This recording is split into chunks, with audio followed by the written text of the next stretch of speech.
I don't know why I'm always like compelled to like want to sing the rest of that song when we come in and be like. Well, if you sing it, we know we're not going to get copyright striked. I know. Yeah, no one wants to listen to my shit. I'd listen. Anyway, to it. Yeah, fuck it. I don't know. Anyway, I'm CD. This is the Weekly InSalt, episode 265. I'm joined by our usual crew. What's up, Wade? How's it going, man? Good, man. It can seem like the weekend was really short, though, for some reason. Maybe that's a proponent of getting older, is that the weekends get super short. The weekends are always short. Are they not, Laura? They are way too short. But we had a gorgeous weekend. Yes, we did. Yes, our other co-host, Laura. And then we're always joined by our sound engineer, Mr. Kurt. How are you doing, brother? I'm good. How are you? I went to Kurt's parents' house yesterday for Easter. It was a great time. Oh, did you find any Easter eggs? No, but I thought that I did miss that, I think, a little bit. I miss being a kid for that reason on Easter.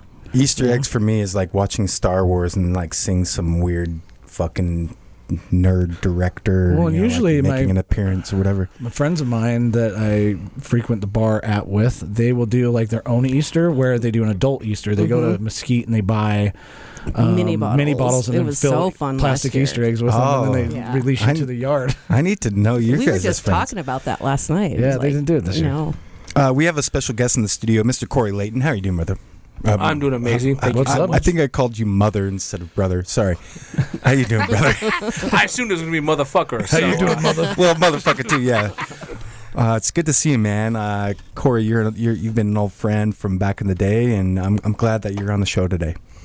I am too, man. Thanks so much for inviting me. I appreciate it. It's been a long time. It smells like styrofoam in here, doesn't it? Yes, it does. But also, the sound is crazy. I love the atmosphere of this place. Yeah, thank you. The only thing that I don't like right now is that light, because it seems a little too... Like, even with your hat on, I have a hard time, like, just seeing your face, I guess. No, you don't have to take it off. You can leave it on. But, and it feels like I get a weird glare from it. I feel like it needs to be more diffused lighting than an actual bulb. We need more diffusion. That's just the producer in me, I guess. I guess we need some I'll get a strip of LEDs and we'll turn this into like a streamer room, you know. Oh, I've got shit in the background that's going fucking crazy. What is a streamer room? I don't even know what that is. You know, like when you watch somebody on a live stream or something, they're always in this really overproduced set. Oh yeah. So you can see like the little like halo lights in their pupils. And they've always got like a neon sign that says like "Get help" or something, you know, or like "I rule" or something weird, like something's supposed to be inspiring. But I don't think I want to make the studio like that, though. You know, I think that's kind of hacky. Yeah, I think so too. But we could use a little diffusion up there. Yeah, it needs to be diffused. Shining in my eyes. But we're not here to talk about that today. Okay. No, I didn't mean that. Like, sorry, you took that like "fuck you, Laura." Took it way personal. Sorry, nice way to say "shut the fuck up." Yeah, that was Wade's nice way of saying "shut the fuck up, Laura." No, that was my way of segueing to what CD's about to ask. Yes, Corey, we've obviously we went to school together and we've known each other for a long time, but I was super curious, and the reason why I reached out is because you just traveled to Europe. I did. It was a neat experience. Where do you want me to start? Do you want me to start at the very beginning of how it happened?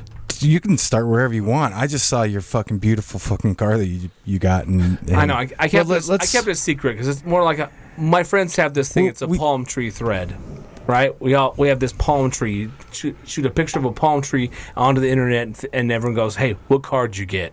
Oh, okay, so that's like your secret, kind of your code word. Yep, and right? we send out tidbits of what kind of car it is, little clues, and someone just guesses. Finally, they guess what car you got. Yeah. And so this is one of my palm trees. And this is one I've been waiting for 4 years. Been waiting on a list. But you've always been into cars, right? Or when did you start getting into cars? Did it just happen when you were really young? Very, very young. Yeah. When I was little, my mom had a waterbed. If you guys remember those. Yeah. Probably not. I had one. Yeah, I had one too. You have a waterbed? I feel like people who were building houses did not prepare for waterbeds. I don't know how there weren't more horrific accidents with water. Water's fucking heavy. Well, it's a crazy invention, right? The whole bed's crazy. It can't be great for your back. No, and if you have a cat, disastrous. Yes. Well, if you think about it, your fridge has more pounds per square inch than a waterbed. Oh, really? Yeah. Damn. See, that's why we pay him hold big on. bucks. Really? Man. What do you mean by that? What? Yeah. So there's weight-wise, there's more pounds per square inch on the floor because the fridge takes up a smaller area than a waterbed, so it's more distributed weight. Okay. Hashtag why- science. Yeah. That's why people are saying no waterbeds in the house because it'll fall through the floor. No, it won't. You're so a fucking idiot. Your fridge will. Your Listeners- fridge more likely has more. Anytime that you bad. listen to our podcast and Kurt comes in like that with some knowledge, I just want you to do hashtag Kurt moment. Make that trending. I like that. Yeah. So anyway, your trip. So, Well, let's go back to how you got in the car. The waterbed thing, though. I used to arrange Hot Wheels across my mom's entire waterbed, that whole frame. If anyone remembers that, it's about 2 inches wide. Yeah. And it fits a Hot Wheels. So I'd have one Hot Wheel all the way around from length, width, length again. And I could name all of them on the freeway, everything. So my mom's like, you're going to be cars. You're going to be into cars for sure. That's awesome. And so what? How old were you when that happened? Like 4. And do you still have them?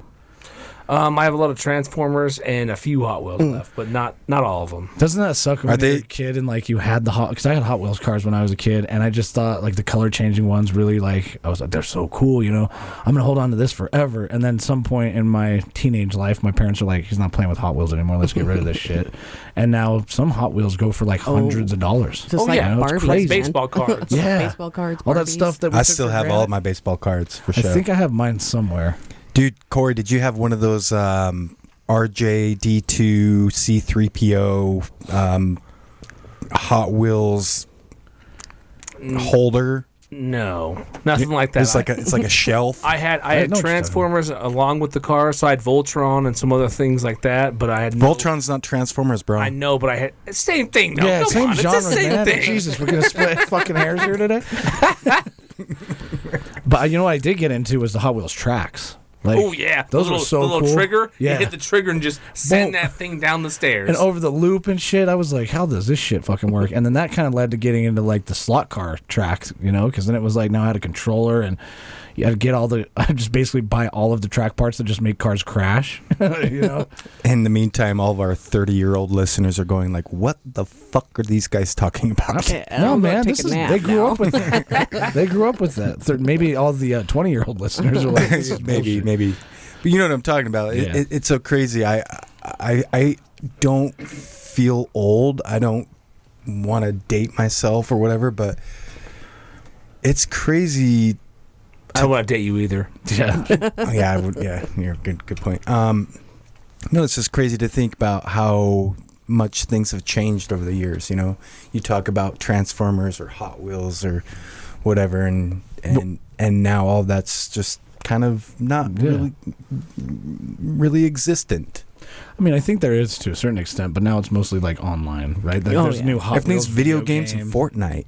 Yeah, there's a new Hot Wheels video game that's like, I would have like been obsessed with it when I was a kid, but I'm not going to play it now because I'm like, would have been cool when I was a kid. Kind of like skate parks. Yeah. It's like that you want. I wish they built that for us when we were younger. Yeah, I kind And of now they're everywhere and nobody cares about them. Yep. But I really wanted one of those when I was younger, and Yeah. now they're there, and I can't do it because I'm too old now. Yeah, like if we Did you build a half pipe when you were young? Oh yeah. Oh, Yeah. yeah. jumps and like I remember building a jump out of like scrap wood that my dad didn't use, and then we'd line up the neighbors' garbage cans as far as we could till somebody got hurt because we didn't know when to stop. Yeah. Somebody would just clip their All 8 of you lie down on the road. I'm going to jump you on the BMX. Yeah. If I land on the last 2 guys, sorry. Deal with the wind knocked out of you. Yeah. Our skate parks were skating down the sidewalk and having to ollie over the big cracks. My friend built a half pipe in his driveway though, and we got hurt so many times on that thing, but we didn't give a shit. When you're young, you don't realize that you heal so fast. Yeah.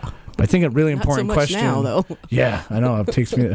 I go play softball in like a D league, E league, and I pull my fucking hamstring, and then I'm out Every year. I'm out for 2 weeks. Yeah, this is a true story. It is a true You story. got to call it a hammy, though. Yeah, pull your girl like a hammy. It's a Post Malone quote. But I think an important part of the story too is to ask you what was your first car. Ooh, first I like car, that one. 1986 VW Golf. Oh no shit. Really? 1.6 liter, 8 valve. So not really that impressive, but Yeah. at 240,000 miles on it, it was perfect. Yeah. Absolutely perfect. I took care of it. I loved it. Yeah. I did that till 290,000 miles. Sold it, and I, to this day, I don't know where it's at right now actually, but it had 430,000 miles on it when my cousin sold it. Oh no shit. No kidding. Wow.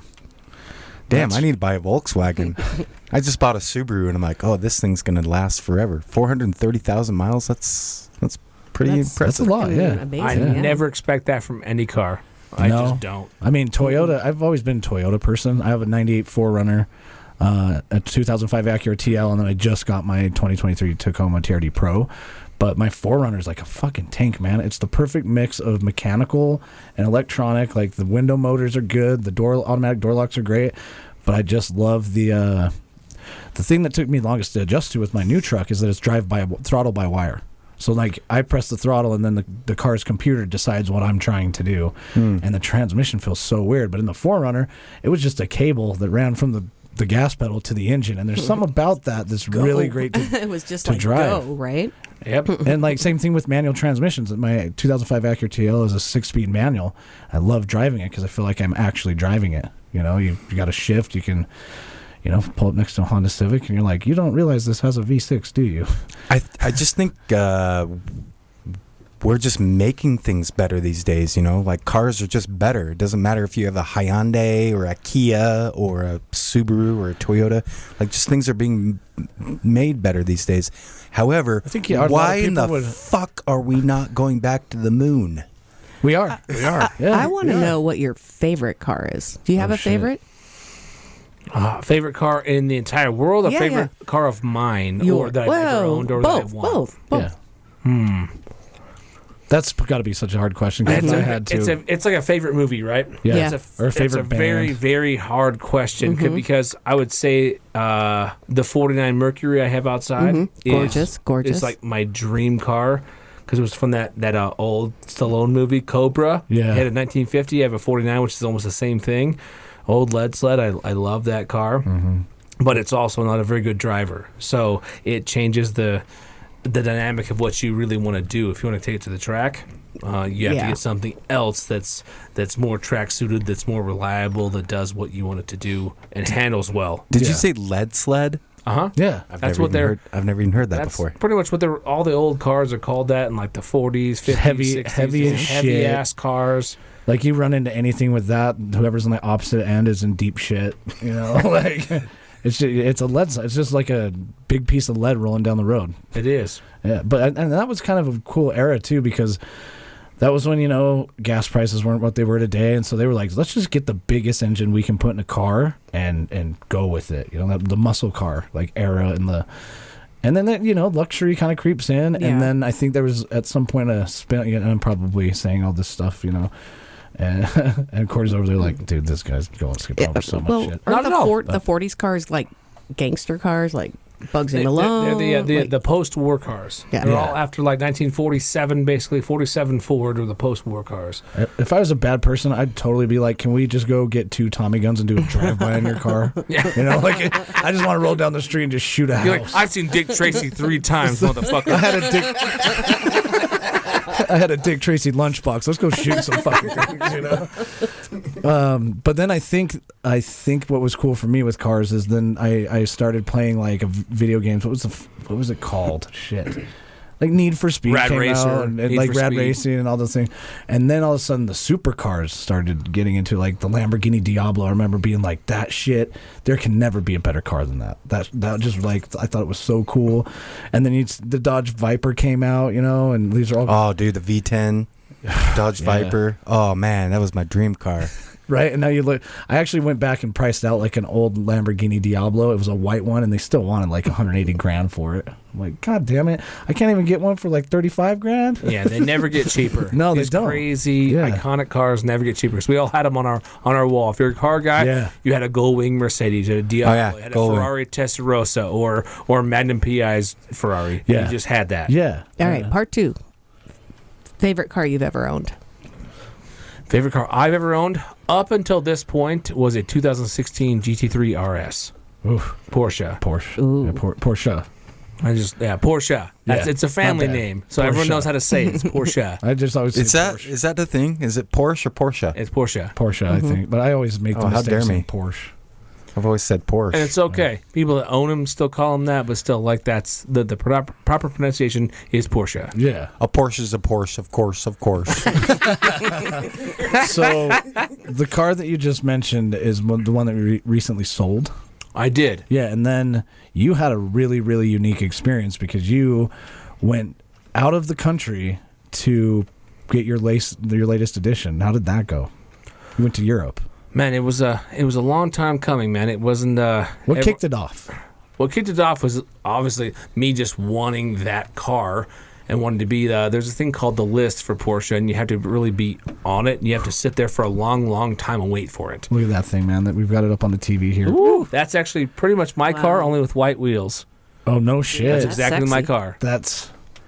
You got to take that to a track, right? And orange. Yours is orange. Yes, the Into new your one story, is. I think we'll get to that too. But so obviously, if you really wanted this car, 100% custom order.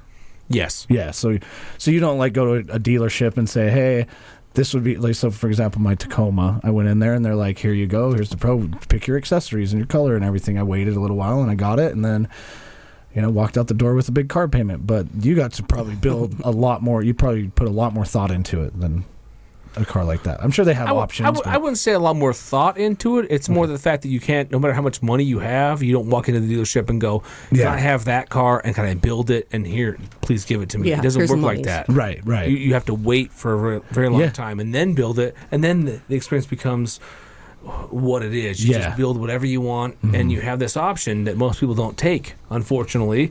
It's called European delivery. Yeah. What And is so that? It's a delivery where you get the whole experience from the place that it was built. It was built in Germany, in Stuttgart. That's so cool. And so in Stuttgart? in Stuttgart. It was built there. I took mine in Leipzig, which is about 4 hours northeast actually, and I took my delivery there because they have a racetrack. So they have a racetrack that you can go on and do How that. fun. Pass that up. You can't pass it up. No Stuttgart way. has got the history. It's awesome. That's where it's built. But I had to drive the cars too while I was there and then get it delivered. And it was just, honestly, man, I've bought a lot of new cars and they've a lot of cool experiences. You go get your car at the dealership and it's a neat experience. It really is. It was, yeah. Even for me, just getting my Tacoma, because I put down $500, and obviously they didn't have any new ones, so I had to wait 9 months or whatever for them to build my specific color, and the factory only does one color a month or whatever, and so you're waiting. And when I went there, I remember that he's like, it's in the new car bay right there. Let's go check it out. And then you walk out and you're like, there's no way this isn't my car, and then you feel it and you sit in it, and then they go, you want to take it for a drive? And I was shitting my pants. I'm like, I don't feel like, I'm so nervous to drive this thing, because it's brand new. It had 8 miles on it. It's Totally. crazy. No, I fully get that because I'm in some crazy country. I was there in the military about 20 years ago, but it's totally different getting a new GT3 delivered to you. And after the track experience, they pull the little thing back, the little shawl, and they show it to you. It's kind of an emotional experience for me. Was because it's an achievement in life for me. I was very, very happy about it. But then you have to think about the reality is that you have to go out onto a road you've never driven on. You're like, oh, everyone loves the Autobahn from America, right? Yeah, the dude. quote Autobahn. Like, I can drive fast as fuck No whenever speed I want. limit, man. Right? No speed limit. But you don't realize there's rules, there are speed limits in all, basically the entire time you're on there, you're following all the speed limits. You're going 150 miles an hour, 160 miles an hour, and then you have to slow down almost immediately for a tunnel or for something else because the speed limit drops, and they have cameras that will take pictures of your car and give you a ticket. Yeah, without even a cop being there. You just No cops. You just have to make sure you go the speed limit. So it was kind of nerve-wracking in that regard, and plus you're in the middle of a country you've never been in. The only time I've been above 100 miles in a car, 100 miles an hour in a car a few times. Not that much in a car. I got up to 145 on a bullet bike, and that scared the shit out of me. I can't imagine what it's like just casually driving at like 150, 160. On a bike would be a lot different, I would think. Yeah. The wind and that'd be pretty scary. Your eyelashes start to flutter. sometimes More like your eyelids. You get like sometimes you get like a quarter chub once you break 100. You're like, I did it. I don't know. I rode on the back of a bike. My senior year, something like that. After that, he had not a bullet bike, but a motorcycle, quarter-mile track, alcohol. Oh no, dude, so fast. How fast? Do you remember? Well, fast enough that you're like, I think I'm good. So like 8 seconds in a quarter mile fast. I don't That's remember. pretty fucking fast. 8 seconds is a long time for all of us. I mean, we all brag about that. I can tell you it was super fast. Yeah. One time only. And I think Corey, you're right. There's this allure to the Autobahn for people that are in the States, or maybe not even just outside of Germany. And is it as cool as you thought it would be? I would say yes and no. The reason why I say yes is because it was awesome to not feel the pressure of like the 5.0 trying to find you and radar detectors and all that. But also, it's just a freeway. The name Autobahn is just freeway. Yeah. So it's just it's not I-15 by any means in Salt Lake here, but it's a freeway, and people still do dumb stuff. You think like, oh, they're gonna be great drivers, never cut you off. It still happens. They still do dumb shit. I'm like, this asshole's from Utah or Idaho. For sure.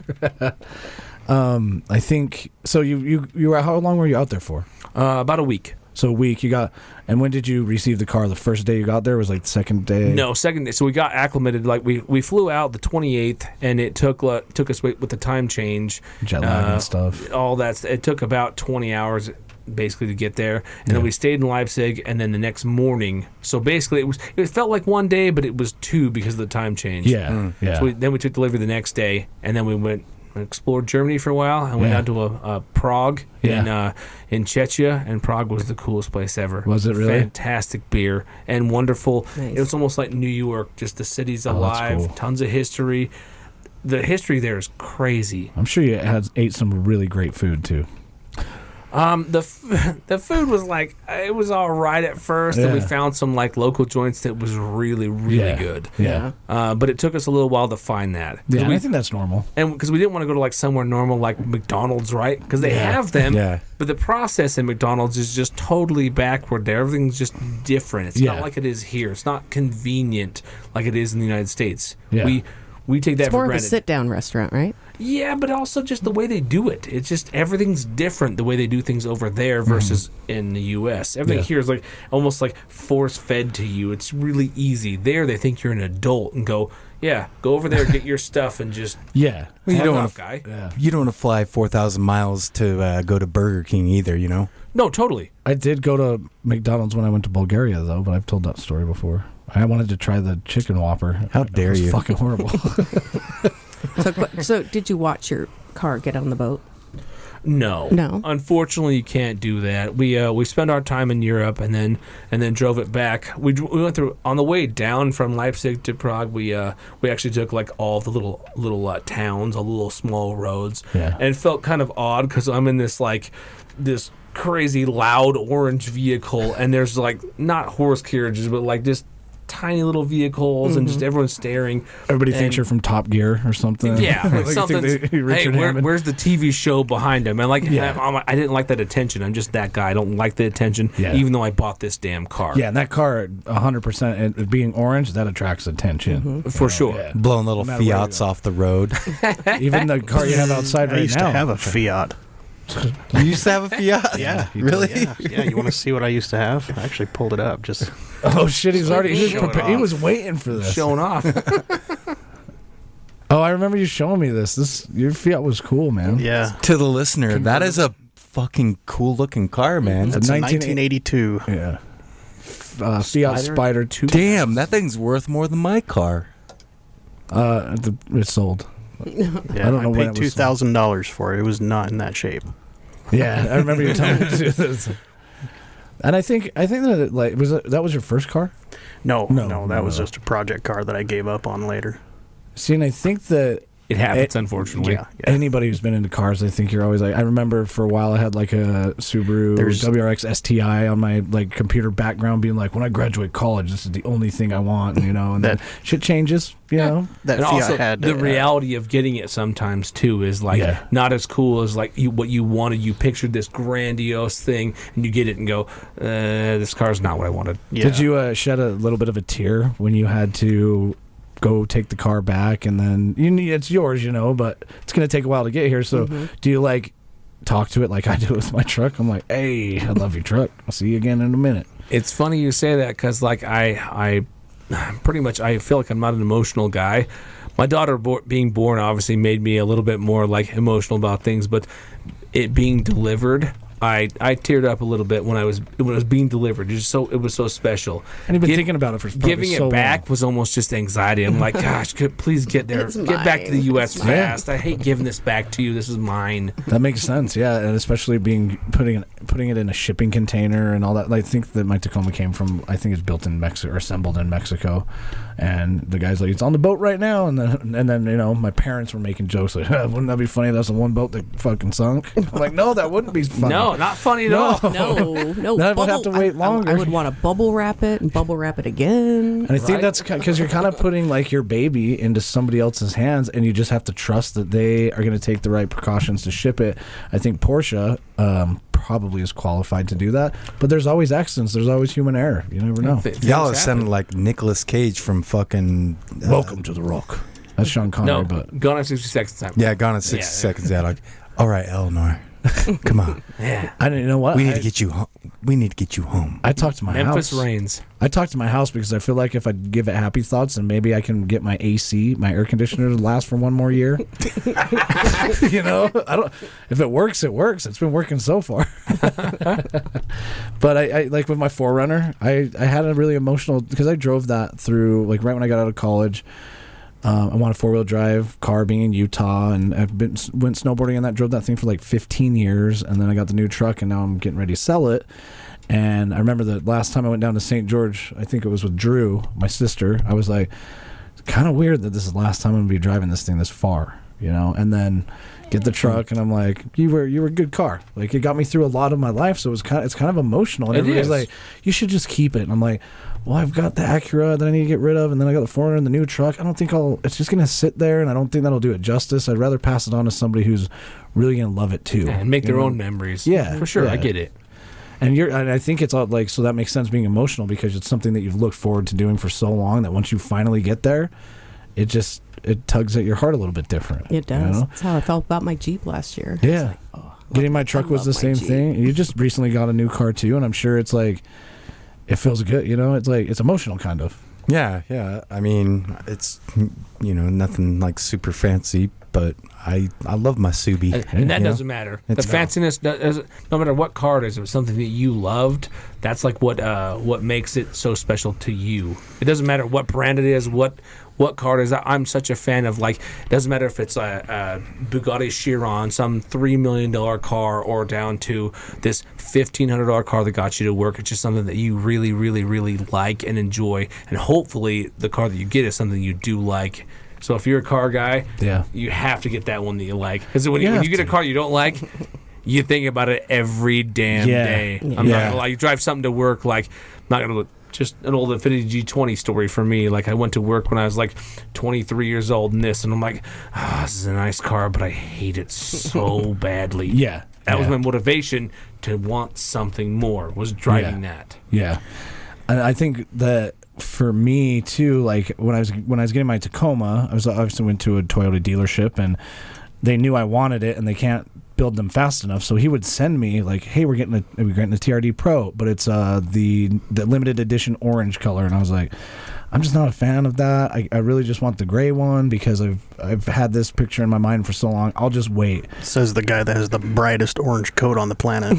Yes, right. That's a cool coat. That's a cool coat. I'd rather get comments for my coat than my truck. I get it. But if I was spending the money that you did, like, I want it to be loud, like, let's make it. And I don't know, that car maybe can't be loud, right? Like, if you have that car and it's painted black, it still looks bomb. Yeah. Like, people are still going to. So, like, when you pulled up to my house, the neighbors happened to be outside talking. They're like, nice ride, and, like, I'm sure you get that everywhere. They were talking about the F-150. Yeah, you're right. Yeah. They're talking about Kurt's truck. Yep. But they kept telling me, and then a black one came up. And I've had black cars before. I didn't really want black. I really just had my mindset on it. And I think I called UCD and you, Laura, and I was like, maybe I just get the black one. And they're all like, get what you want. If you get the black one, you're going to be so mad at yourself that you didn't just wait to get what you wanted. Totally. Yeah. And so take the time. It's cool that you finally hit that milestone. You got to for give me sure. a ride in it when it shows up, I guess. Yeah, totally. Okay. I'll come me too. over. Yeah. Speaking of colors, like black is like a one they give you. You can choose black, yellow, white, red. So a few basic ones, and they have this thing called paint to sample.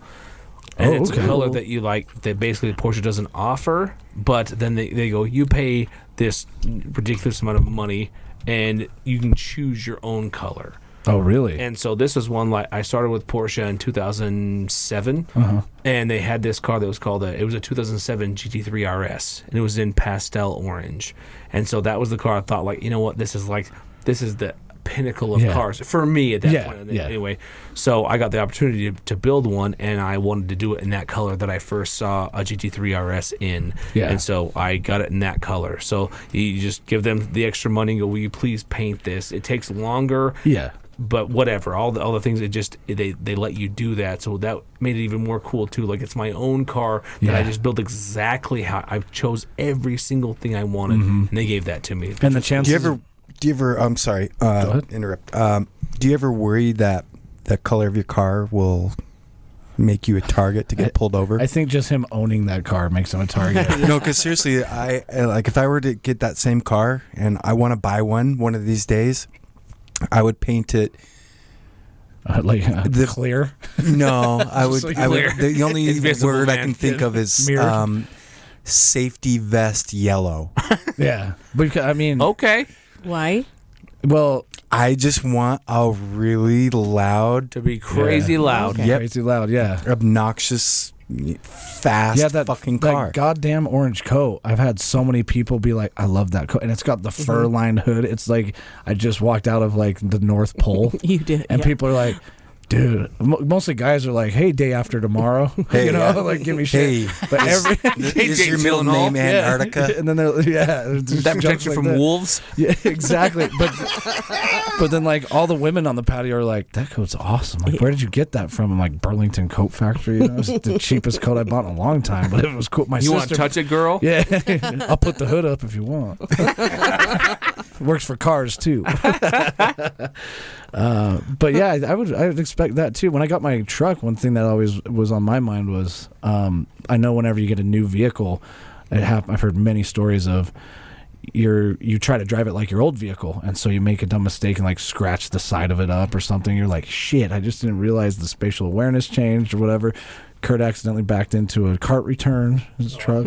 How Backed dare you, into a Kurt? dumpster. I didn't back into it. I slid into it. Oh, it was a snow thing. Yeah, it was a I did back into a dumpster in my Jeep when Yeah. like two weeks old, 10 Yeah. miles. You know, Oh man, that makes me want to shit my pants. That first it scratch didn't though. hurt it though.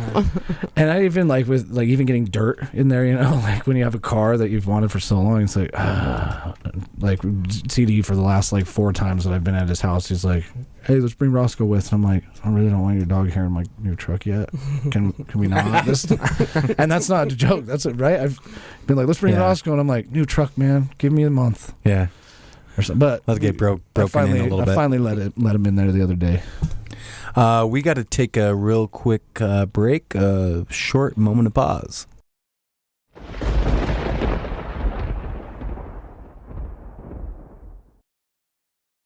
Hey Corey, how you doing, brother? Good. How are you? Are you bald? Not at all. It's so funny, dude. When we were all hanging out. So to the listener, we usually like to meet our friends and our guests at the establishment to have a little drink and get to know each other. You know, because quite often, sometimes we've never even met. Obviously, we went to high school together, but someone was you were telling a story about someone saying that they thought you were bald. Just wear hats a lot. Yeah. Yeah. Just 3 years of hats. Even good friends don't even know that I have hair. It took me a while to like get used to hats because I never wear hats. When I first put it on, I thought it looked funny. You are the hairiest motherfucker I know. Yeah. No, the beard attracts weird attention. We I was talked like, about I that. don't remember Wade without a beard now. Oh yeah, go back and look on. No, don't go back and No, look. no. I look like I'm. I get ID'd anywhere I go if I shave my beard off. Anywhere. You know what's funny? I guess we're approaching our 5-year anniversary or whatever, and we used to record in your kitchen. Yeah, we did. Yeah. Just the two of us. Yeah. Yeah. It sounds a little different now. Yeah. And here we are in this this beautiful studio. But the guy that was serving us drinks, Toast. Toast. yeah, Yeah. bald. I feel like that's an okay name to say. Because Bald ass mother. And so, no offense, Kurt. Are you bald? I am by natural means, yes. Yeah. So he meant bald ass motherfucker. Real hard. Real hard. Yeah. Oh, you're gonna hear about that one after the show. Oh God, I hate I don't it. think you. I'm are. sorry. No, and you know what? I knew from a very young age, like when I got my hair cut at like Great Clips and shit, people would be like, "Oh, you're never going bald." Like and I'm adopted, so they're like, "Where are you from? You know, like what's your heritage?" I'm like, "I don't fucking know." But you are going gray. Oh yeah, and I love that, dude. I embrace the gray. I think the gray rules Yeah. because it's not like. I mean, I think that, like, honestly, people who are bald, I think it suits them really well. I would be really afraid to, like, bick my head, because what if I had, like, a weird dent? You know? Oh, shit. Or a bump. Or A weird dent. No, like, I've only known you with that, and so, like, if you all of a sudden got hair plugs, I would think you were the weirdest motherfucker, dude. That'd be weird. All of a sudden, he comes in looking like the fucking. But I do have a one of the weird Hanson dent on the members. top of my head. I haven't never noticed it. Yeah. Well, you have to look. Yeah. And I somebody think- smashed me with a steel pipe when I was a kid, so Oh yeah, that's Wow. cool. Everybody's got a story like that. I got hit with a brick once. nice. Yeah. I don't know if it left a dent because I don't want to shave my head. And then Corey, you're just fat. It's true. Here we go. Yep. Here we go. Here we are. Gotten there. Used to be Light- really, really in shape from the military, and I just get bigger and bigger as I go on. It You just don't- happens. Old man, don't care anymore. I work all the time. Hey man, the dad body's coming back into fashion right now. Like people love that shit. Yeah, ask my wife. She probably doesn't think so. Yeah. But it's fine. She's just I doing am me. She single. said the vows. Yeah, Just gotta live by life those. or death. Yeah, but you don't like. You're not fat. You just look like you look like you could lift way more than I could. Unfortunately, I probably can't. Not You probably anymore. can't. I haven't been to the gym for at least, I would say, 7 years. Yeah, it's hard to do, man. Like now that summertime's coming up, I think a lot of people are thinking about trying to get healthy again because there's like you're wearing less clothes in the summertime and you don't want to. You're like all that fucking funeral potatoes I ate at Thanksgiving are still on me. Damn it, it's April. I had 2 months, 3 months to do this, and what the hell? And we all say it, right? January, like, oh man, I'm gonna get in at least a little better shape, so I feel better, like in like April or May, Yeah. and it never happens. No, most of the New Year's resolutions of people that say they want to get in shape, they get a gym membership in January and then they stop going before January's even over. You know, I mostly as I get older go to the gym not to bulk up and get abs or anything, just to prevent myself from injury when I want to do something that takes a lot of like if I want to go hiking, I don't want to pull my Achilles tendon halfway up the Or stop trailer. 3 times, breathing heavy. Yeah. Okay, wait, guys. But I mean, I'm cool with that. I'm fine with hiking with people that like, if you need to take a break, just take the break. Because the end result, we'll just get there. But we've already committed to the hike, so let's just hit it. You know, Corey, just so you know, don't beat me up after we leave the studio. well, we're gonna do the drive by on your house time. like I told you, there's no offensive here. We can talk shit about all of us. It's fine. No, and it's fun to josh around or whatever. But Yeah, story, man. Oh, you I have got to bring this up. I Yeah. have to at some point. Do it. My buddy, when I was a kid, we had just barely gotten our driver's license, and he was always like he was a little more well off than I was a kid, and his parents had a lot of connections. And so he got a job at a place that was called Exotic Imports a long, long time ago. And you know about that. You've heard of that before. Yes, and sir. it was just this showroom where you'd go in there. There's, Lamborghinis, Ferraris. That was the exotic car store. Is that the one on State? It was on like 114th South-ish, or maybe 100 and... Oh, yeah, I know about. I know Just what off you're talking about. I-15. I think now it's the Honda World. Yeah, yeah. But the owner, there were 2 stories. One is the owner would take people for a ride in his Lamborghini, and then I don't know what that was. It was just background noise. It's Kurt's fault.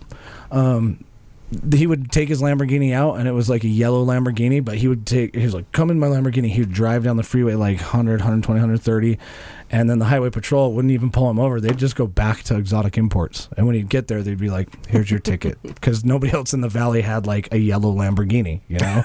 So they just knew it was him. You know? And they wouldn't even chase him down. They're like, we'll just give him a ticket later. But my buddy worked there, and his job was to wash the cars. And part of that was you needed to drive them, you know, to the bay to wash them.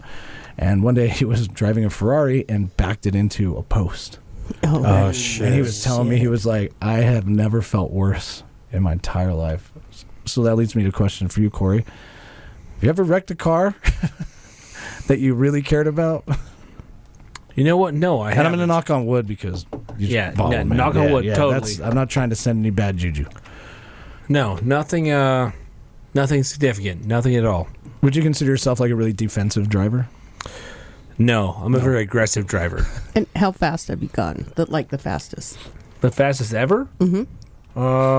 208 miles an hour. In a car? Oh, wow. Yeah, 2008 GT2 RS Porsche. Holy shit. That was tuned. It won't go that fast normally, but with a tune, it does. I assume that buying the car that we've been talking about, it has a governor. No. Okay. I'm not at all. Crazy. It doesn't I have guess a governor? I guess the Autobahn quote and stuff. speed is 199, so we'll see about that. I've heard that you can take, I don't know if you can take your own cars, but I don't know what it's called anymore, but it used to be the Larry H. Miller racetrack out there in Tooele. Oh, yeah, UMC. UMC now. Okay, Yes. yeah. What is that? What is UMC? Utah Mountain Car Motorsport Campus. Yes. Okay. I think you can go out there and you can rent cars and drive them on a track with an instructor. Yeah. Of course, they're not just going to let you rent something and go 150 miles an hour, which I don't think you probably could on that track anyway. Are you planning on taking your car to do things like that? Yes, 100%. It's not a daily driver type of thing, is it? No, I mean, it might be. I might daily it, but also I'll track it. Okay. I do that with all my cars. The GT3 RS, I sold it with 49,000 miles. Bought it from a buddy that drove it for a lot of miles, too. Yeah.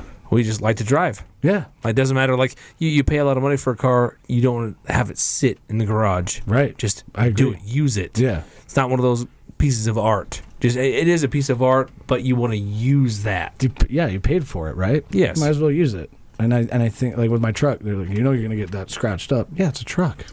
I'm going to use it, you know? I'm going to get some Rocky Mountain pinstripes on it, you know? Yeah. It's fine. I don't want to do that on my Jeep yet. Mm-hmm. You'll get there. I already got one, and the dealership was like, yeah, we were checking around your truck, and you got a Rocky Mountain pinstripe, so we just painted over it for you. Laura, when I bought my Jeep, I literally brought my sleeping bag and my tent, and I drove straight to Moab. Did you? Yeah. Mine went to St. George. Yeah. It's been a few places. We need to get your Jeep off road. I know. Yeah. Put it to use. I mean, it seems like you'd be doing yourself a disservice by buying a Jeep and not taking it, off road. It would seem like You're doing a disservice buying a Porsche, not taking it to the track. Right. Porsche,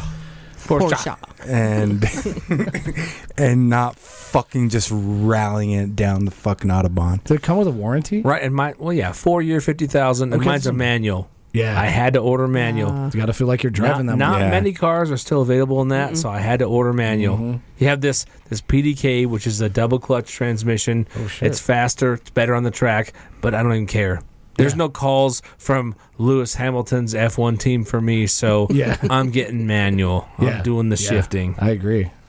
When you go out to a track, I assume you have to pay for it, right? But if it's your own car, is it different? You sign a waiver probably, and then you pay a track fee or something? Yes, as a track fee, it's less expensive, but then you have to pay for your own usables. So you have to pay for your own brakes, tires, whatever happens, which can get really expensive. Sure. So sometimes going to a track, it sounds expensive, but to go to somewhere like a Porsche track experience or somewhere else, it could be $5,000 for 3 days. And I assume But it's worth it. Yeah. Sorry to interrupt. Go ahead. No, you're totally cool. Oh. It's worth it, though, because you beat somebody else's car up for 3 days and get to learn how to drive. So it's... And track driving is way different than obviously daily driving because it's more about feeling the road and feeling the car and learning when to shift, when not to shift, how hard to brake. So the Porsche that you bought comes track ready? Has it got a roll cage in it already and stuff like that, or is it only in Europe. I wish there's a roll cage that you could put in it, but that's almost an accessory though too, because you never want to use that roll cage. Right, and it adds Never. weight. adds weight to the car. You put it in, but you never want to use that. You use that Never for wanna real have safety.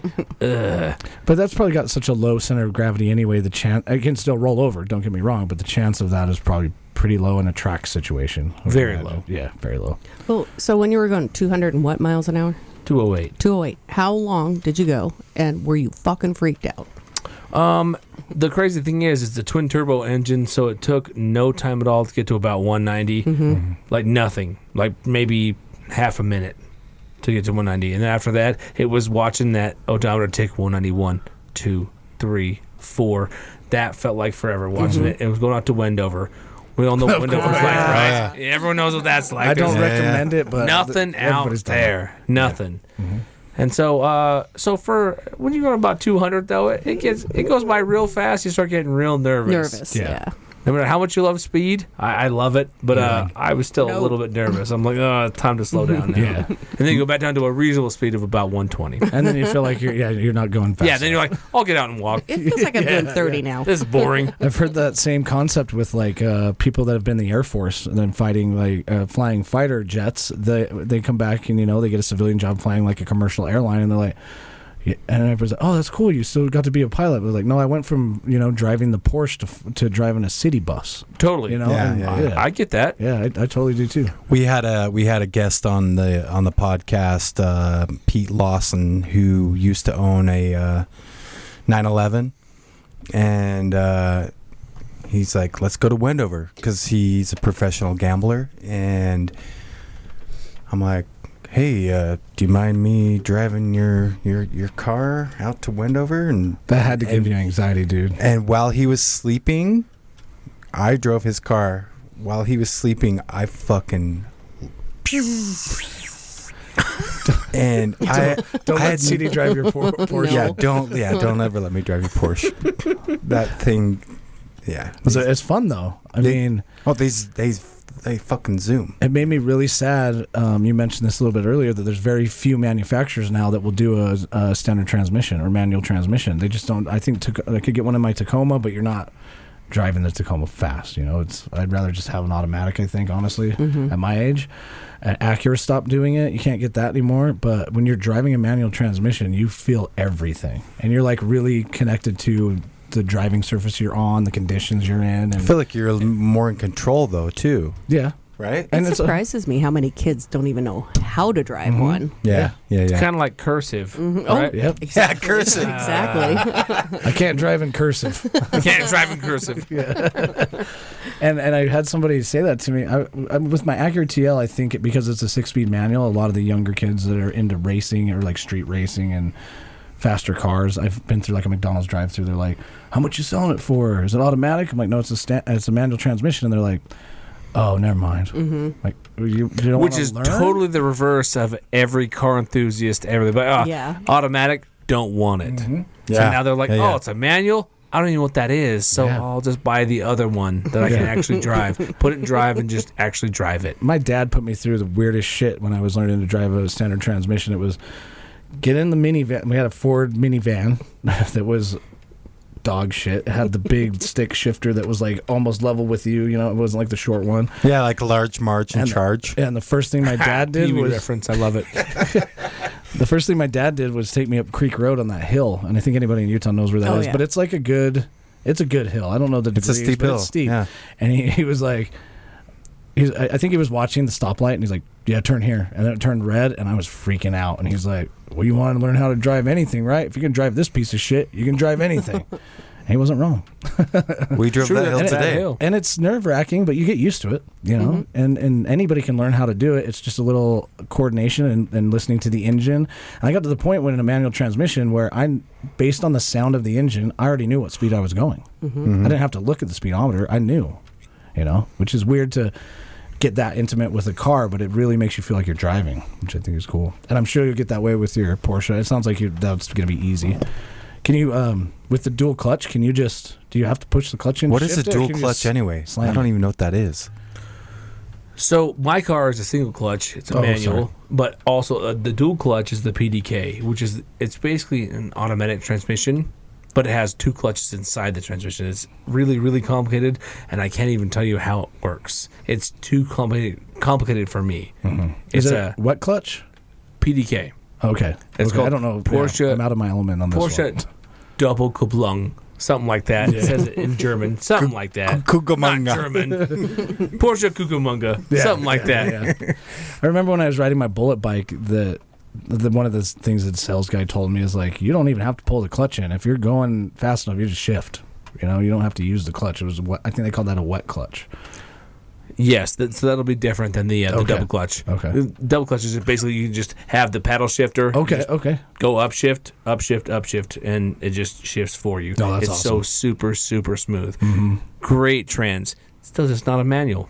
Yeah. Personally, not a manual. Mm-hmm. So by buying a manual transmission, did you sacrifice the paddle shifters, which everybody thinks are so cool? Yes, I did that. Yep, it's a no-cost option, which was great. I appreciated that. I'm like, yes, I don't have to pay more for the thing I want. Yeah. So it was, and not many people choose that anymore. So I just want to do it. So One of those things. is this the end of the road for you as far as dream cars? You get this one and you're done, or do you have a vision for another one, or? For right now, there's no actual dreams of another one. Right now, this was like my pinnacle of a car. It's the car that I want to drive on the track. Everywhere else, there's no more cars above this. Even though there are tons of cars that are way more prestigious and cooler cars, but this is mine. Yeah. This is the one that's mine that I've always wanted. Yeah. The other ones will probably actually go back in time. I'll probably want more cars that are older and cool, iconic cars. Kurt, will you look up what the? Is this okay if I have Kurt look up the MSRP on that? Sure. Yeah, and I'm sure with accessories and stuff, you pay more. But MSRP on what? 2023 GT3. And then do they still do the RS model too, or is that? They do. They It's do. almost impossible to get. Oh, okay. You almost can't get it. But yeah, the new RS is going to be really, really cool. What's the difference between the RS and the GT3? 169.7. Okay. Yeah. That's probably older actually, because the new one's 189. Oh, like, maybe, huh? 2023 Porsche 911 GT3 MSRP Yeah. Well, 169.7. throw it on the screen if you want. Wow. I know. There's been. Well, we don't need to get into that. I was going to talk about how long it just takes to build a car these days, but we all know about that. Dude, I just want one of those old Scooby-Doo vans, man. Hey, you know what? The mystery van. Yeah, I respect people that like really Mystery get machine. into those Volkswagen vans and like do the van camping and stuff like that. I think it's really cool. I think it's Like the rape van? No, not the one that has free candy on the side of it. I'm good with that. I already did that in Macedonia. It's a bad choice. Just There's a good Werther's Originals. I didn't know it said free candy. It was in a different language. I didn't know. Lesson learned. I'll never forget those memories. But I think like there's an aspect to like van life too that you see on the internet and it's alluring. Or maybe buying like a car like you have. If you were to start like a YouTube channel where you talk about your car, I'm sure you'd get tons of views for it. But then people watch that and they don't understand like what goes behind that. You've spent like a lot of your life being able to build up to where you are and get your dream car, or your dream camper van. And then if you're in a camper van, they don't have a toilet. They You didn't don't. think about I was that. surprised. Your car doesn't have a toilet either, even though No. That's where you get what's called a brusket. or just What's a that? Puerto Rican bidet. It's a fancy bucket. Oh. Still have to have a shovel. Yeah, probably. You're taking out Roscoe's poop bags and your own. That sounds horrible. What's one thing that you can't wait to do with your car when it gets here? I'd say take it up East Canyon or Mirror Lake Highway. East Canyon. East is yeah. awesome. Some of the normal highways around Utah, the places that we know and love, some of those awesome roads, you have to do those. Yeah. All the track experience, all the things you can do with these cars is great, whatever, but like the usability of it every day. The thing you can't like book track time whenever you want. You just simply can't do it or can't afford it. So you just go on the drive on Saturday morning. You feel like, you know what? It's kind of a bummer. On this whole week's been sort of a bummer. So Saturday morning, I'm gonna roll out 6 a.m. and go up Mirror Lake Highway and just enjoy myself. Yeah. And hope I don't hit a cow. Yeah. Dude, last time I was up at Mirror Lake, I had no idea because I used to work up at Camp Steiner, which is a Boy Scout camp up basically right across the street from Mirror Lake. And I got like 5 minutes into the drive of Mirror Lake Highway, and there was a whole plethora. Is that the way you say the word? Plethora. Plethora. Yeah, no, you're of cows. Yeah. And I had no idea. They're all over the fucking everywhere. place. Yeah. That'd be like a herd. A herd, I would yeah. say a herd. Yeah. There's Probably, definitely a herd. but they could also A plethora herd. Plethora. A plethora third. A plethora herd. They're from Avatar. I've seen them. They're all blue. There's a flock of cows walking across the street. They only eat unobtainium. Oh my God. I think that we talked on break, Corey, about this, and let's not mention what we said we weren't going to mention. And if anybody emails me about this, I'm not going to mention it to you anyway. But what do you think is one of the better drives that people can take on like a motorcycle or a car like that on roads in Utah around the Salt Lake Valley? East Canyon you mentioned, and Yeah, around Salt Lake Valley. East Canyon is definitely an awesome drive up through Morgan and Hennifer. And I would also say the backside of Jordanelle. So you go up around Camas, so you go around the whole loop of Jordanelle on the north side of it, I guess you'd want to call it, and then all the way back around, and then you hit Provo Canyon.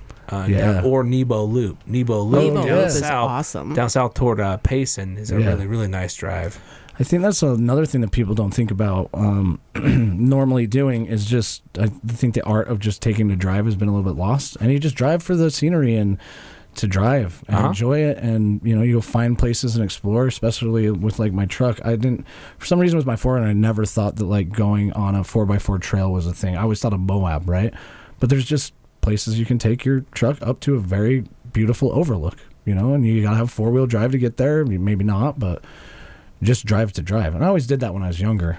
And I think that's why I have a hard time getting rid of my Acura. Because I'm like, that's just fun to... I would just be like, I don't know, I need to think. I'm going to drive East Canyon, Especially on like a beautiful day like today, 75 degrees. Yeah. Roll your windows down and just enjoy it. So I think coming down Provo Canyon from Park City is another good one too. Mm-hmm. Yeah, and there's the way you drive back from Denver, if you take the south route, and then when you get towards the valley, what's that canyon? It's really windy. Spanish Fork Canyon. I think it's before then. I don't know. I just know it was a really windy road with like canyon. It's I-40, right? Reminds me of the drive between St. George and Mesquite.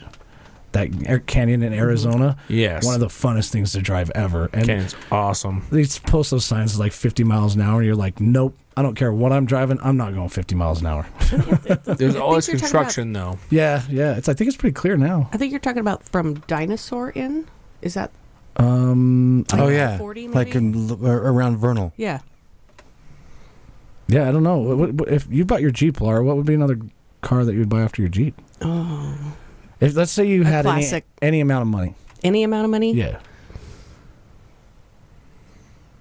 I would buy a muscle car for sure. Yeah. Yeah. New or old? Old. Very old. Mm-hmm. Like Eleanor. Camaro, Mustang, Challenger. Ford Fairlane. No. Big old lead. Yeah, that's not a muscle. Is that a muscle car? No. No. Right. I don't know. I'll think on that a second. Eleanor from Oh, yeah. CD's reference earlier. Yeah, or Italian job. Camaros, 67, 68, Maybe SS, 69. yeah. Beautiful cars. Yeah. Mine, I think mine would be Or Joe Dirt Hemi. yeah. Yeah. I think mine would be a Nissan Skyline.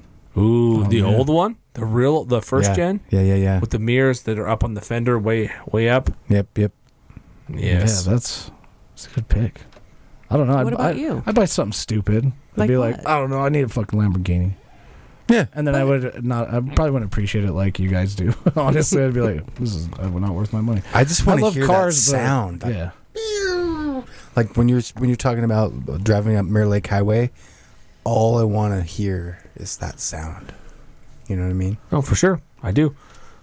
My cars usually have like crazy exhausts on them to where they're like stupid loud. Yeah. Which doesn't even make sense. Everyone pisses my neighbors off. But Yeah. I actually went and told everyone around my neighborhood, like, yeah, you know what? My cars, they suck. You're not going to like them.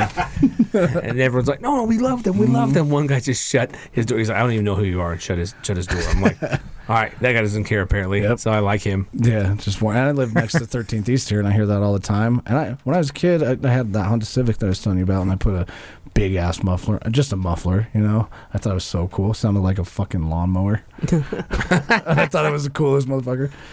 And I think that's kind of natural when you get into cars. You just want to kind of push them to limits. I always try to put a cold air intake on like everything and stuff I can do myself. You know, I'm not a mechanic or anything, but I think unless you buy it the way you want it, definitely like get to know your car.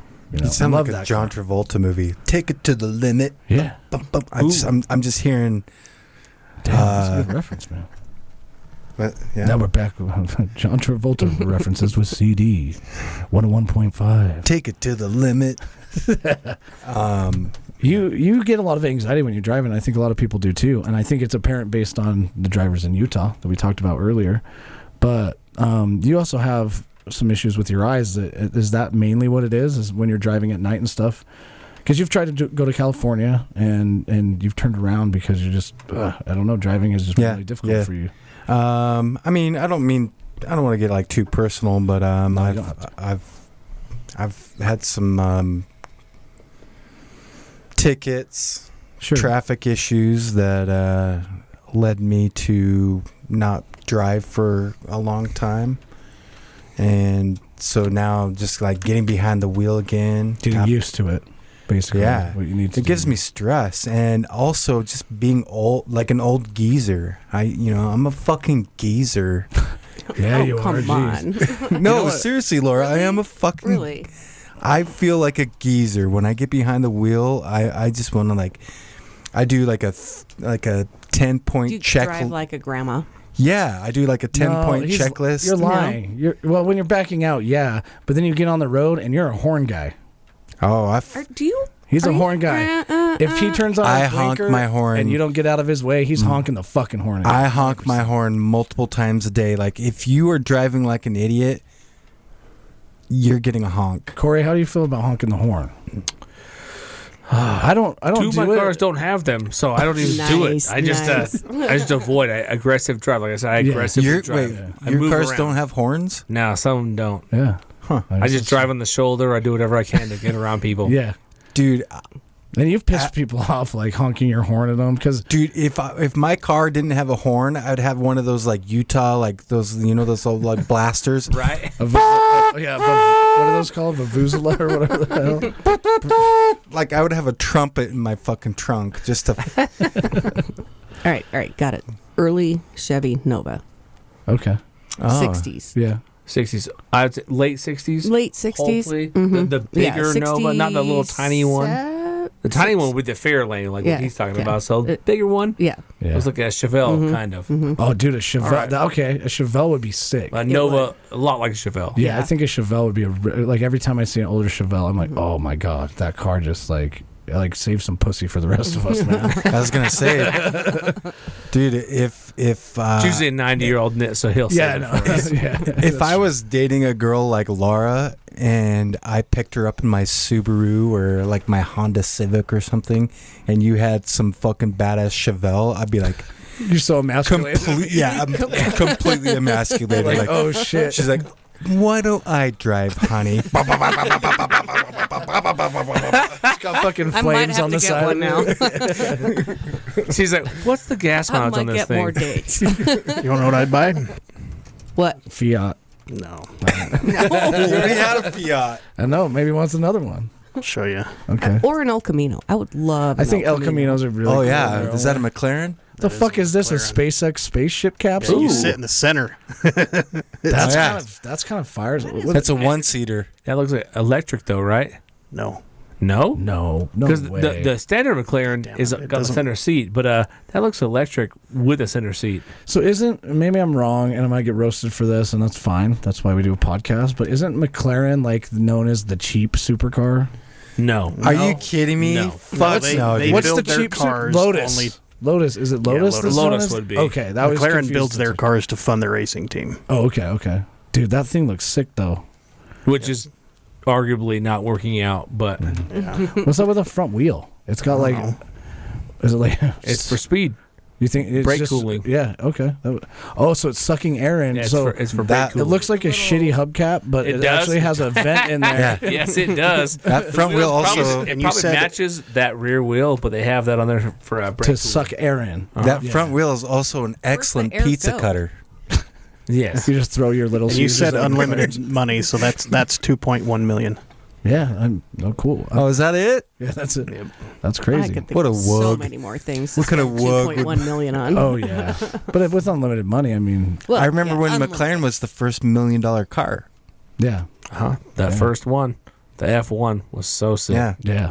And you know what always amazed me too is like when you start getting into racing and like super performance cars like IndyCar and stuff.